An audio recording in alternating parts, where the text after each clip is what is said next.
ជាក្នុងចិត្តខ្ញុំ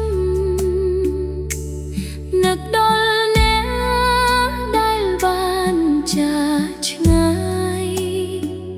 ជើងដើរទៅវត្តដោយចិត្តគោរពស្ងប់ស្ងាត់យកបាយបិណ្ឌជូនអ្នកនៅឋានឆ្ងាយជុំបិណ្ឌមកដល់ខ្ញុំនឹកអ្នកណាតួមិនឃើញមុខក៏ដឹងថានៅចិត្តសូម្បីតែខ្យល់ក៏ដោយសុំលេងហៅខ្ញុំឲ្យចាំស្នេហ៍ដែលមិនអាចភ្លេចភ្លឺព្រឹកឡើងសូរស្លឹកឈើឮស្រទន់ដោយសំឡេងអ្នកកំពុងហៅឈ្មោះខ្ញុំបាយបិណ្ឌតូចតែពេញដោយសេចក្តីស្រឡាញ់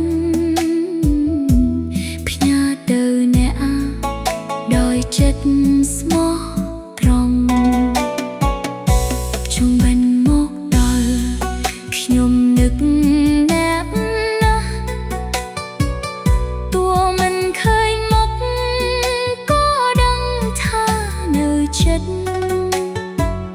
សូម្បីតែខ្យល់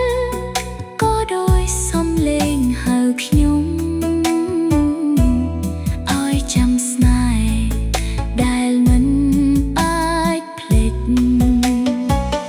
បើមានថ្ងៃណា